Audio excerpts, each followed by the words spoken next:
Hello, Trap Talk listeners. We're live at the 2024 SHOT Show. We've got the Bartholow brothers here and my good friend Richard Marshall, co-host. Just wanted to check in with you guys and see how your week's going. Yeah, we're having a busy week, but it's awesome. We love being here. How you guys doing? It's a good time. We're walking around. We're getting a lot of great content, shooting a lot of great videos, and meeting a lot of friends. Yep, so having a good time. Always fun at the SHOT Show to meet all your friends and see what they're doing. So you guys are pretty much over here at Browning all the time. Browning, Winchester, all that stuff. Yeah, it's been staying steady for us. Like you guys said, never a dull moment at all at SHOT Show.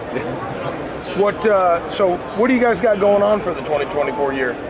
Got a lot of youth clinics coming up, a lot of shooting coming up. Got a 5-month-old back home, so it's changing for me, but I'm still really excited to get out shooting when I can. So is that, I know I've got 2 boys, Yeah. The youngest one, Tyler's here with us, but so is that going to change your shoots that you go to? The schedule or will probably your change schedule a little bit? Yeah, but Taylor, she doesn't want you going? oh no, she's fine with it. Very supportive. You're just trying to get me out. No, you're good. You have to worry about him. Yeah. No, but are you, so your schedule changed a little bit. So what's going to be your first shoot for the 24 season? Still working on that one right now. Okay. Got a lot of turkey hunting coming up. I do a lot of guiding for turkeys. Yeah. So. He don't want to let you know where he's going, Rick. Listen, you know my schedule. I'm going to whatever the big shoots are. That's I gave where him go. $20. He's going to give me your schedule for the whole year, and I'm just going to come out and follow you around. Well, I can be bought. Listen, 20 bucks is we never 20 worried bucks. about Zach. It's okay. So, Matt, what's your schedule going to look like? About the same. Still looking into it, but probably start around, hopefully, Minnesota State. We'll be looking at Western Grand. Yeah. Hopefully we can make it out there, but if he's busy and we're both busy, we'll see. And I was saying the last time you were at the Western Grand, I think, was when we shot together. Yeah, it was a while ago. Was 2013? Yeah. I think it was. You need to make a trip back. I know. Come back. What I think is most interesting about you guys as brothers is like we get a lot of comments, and like I got an email one day. It's like the Bartholow brothers don't even shoot that many targets, and they're just winning everything. And I'm like, well, you guys don't go to a lot of tournaments, but when you go, you perform at a high level. So spend a little bit on what you're doing to make those small amount of targets that you do shoot successful. Yeah. So like we used to shoot a lot listen to more, just get to a ton of different shoots. But I had my kid, and it kind of slowed down a little bit. Foster's had his kid, so both dads now. Yeah. So it's slowed down a little bit. So we kind of have to make every target count when we go to the bigger shoots. So what I do, I kind of start early on. Start a couple months before I really want to start looking at going to shoots or anything. So usually about March or April, I'll start going out, shoot a box or 2, and go home and kind of think about how it went. Kind of just build that confidence back up. For me, it's all about building confidence. I know for Foster, he can go out, 1st of June and run 1,000 straight, and it doesn't matter. I wish I could do that. Yeah, used to. He's getting old. He's a dad now. No, I wish I could do that, but I think there's 2 mindsets. There's the fundamentally people that are natural, where they just kind of pick up the gun and get right into it, and then there's the people that like maybe not as natural. I feel like I'm more in the not as natural, where I need to build that confidence back up at the beginning of the season, and I have to okay, what do I do again? These 2 are a lot alike. We're a lot alike. Yeah, they just jump out with shotguns and start blowing. But like a lot of students I deal with, and I know you guys do too, everybody's different. Yeah. Some people have to go and shoot a lot of practice. Now, when I was younger, I shot a lot of practice to get those fundamentals. Now it's more upstairs, and that's where it's like, okay, go out, shoot. I'm good. Yeah. We just talked with Josh Taylor a minute ago, from White Flyer, and I remember one year at the Grand, I just came from a sporting clay shoot, run out to the Grand, and I jump out, and I better shoot a practice round. And when I missed like the first 4 targets out, I'm like, and I'm like, wait, Josh is like, that's never happened before. And then I broke 98 in the handicap. Josh is like, wait a second, I just watched you miss the first 4, and I'm like, well, yeah, it's just. It's upstairs. You got it It's out. how you change that mental aspect. And I know when you guys were on the podcast in the episode, talking about how your mental makeup is compared to yours, it's different. Oh yeah. You Now, I will both are say, world champions. I am going to start implementing a lot what Matt does. Yeah. Just because I noticed building that muscle memory, even if it's going out for a box. Yes.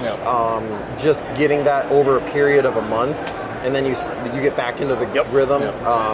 What I like about how Matt shoots is like what he just said. Instead of going out quantity, going out quality. When you start with a box or two each day, it's going to help a ton with. When you go out for a box or two each day, it's going to help a lot with building up that right routine, right? And doing everything correctly versus just going out and hoping you get it right. I think that perfect practice is a more accepted form nowadays, especially with the price of shooting. I mean, people, the days of going out and shooting a flat or 2 flats or 3 flats in practice, I mean, there's a point of diminishing return. Like, at what point do you shoot yourself out where you're wore out and you're building more bad habits than good habits? I would think that doing quality and doing it the right way every time, very similar to a golf swing. When you're working with a coach, he's wanting you to hit it properly, not just hit 500 balls, right? So you want to do it the correct way over the consistency. That's what I always tell people. The difference between the average shooter and world champions like us is a world champion is like a dead person. There's no, it's the same. Versus the average, it's like a heartbeat, up and down, good and then bad, and that is the lack of the practice or doing the right thing and getting those fundamentals locked in. Now, I will say too, one thing that I do versus Matt, like Matt will go out and shoot, like you said, for a month or two, kind of build up what works for him, relearn everything. One thing I do is I go out and I take photos of my stands, hold points. Like, I write a lot of stuff down Keep a journal. after the grand, where I was realistically shooting at the top of my performance. At your peak. So when I get back into it in the springtime, I'm going to be able to look at those photos, get the hold points figured out. It's not going to be, I mean, sometimes it clicks right away, but at least I have that starting base where I know where I left off was at my top.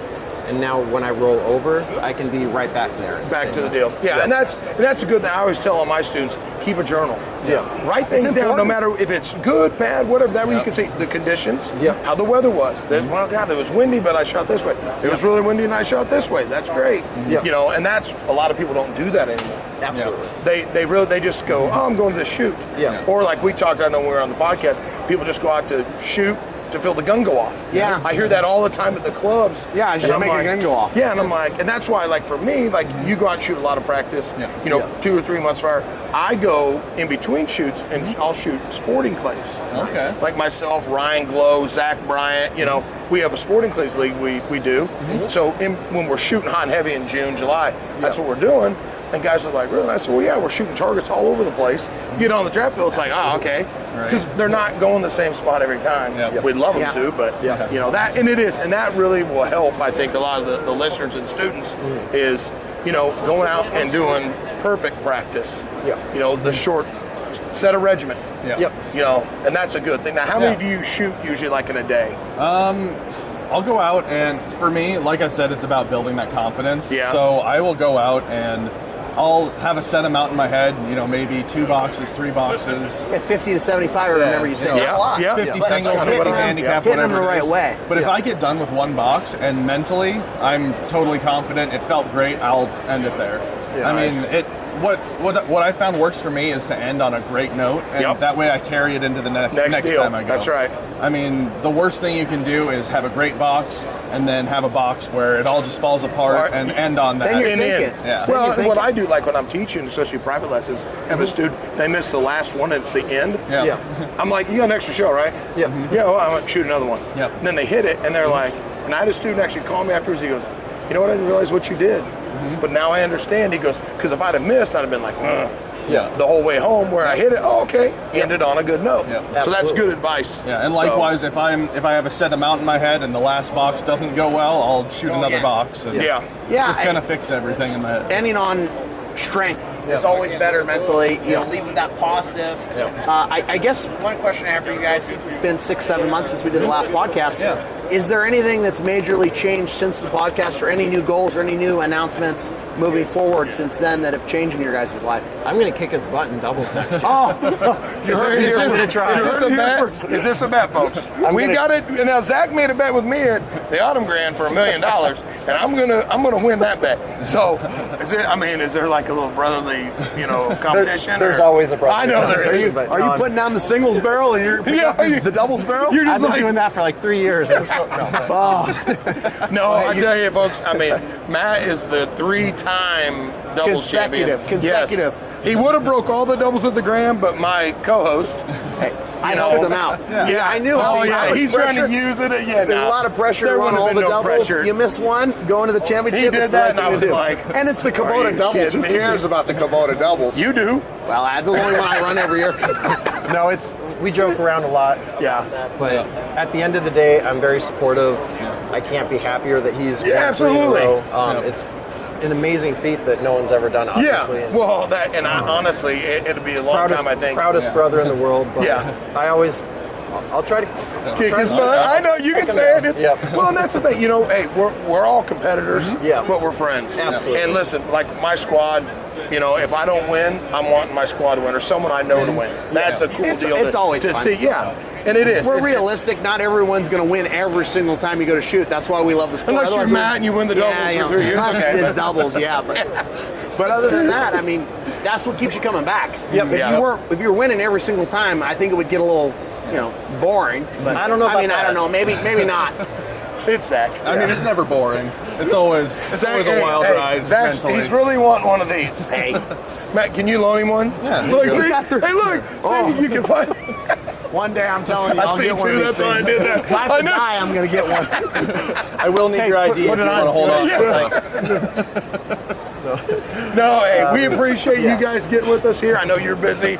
We're busy. We're going to be doing a bunch of little interviews with a lot of other companies here in the industry. So We're going to have you guys on for another episode after the Grand next year, maybe. Absolutely. See how many more rings you guys bring home, and then we'll do the ring series. But we appreciate you guys catching up with us. So. Thank you Absolutely. all so much.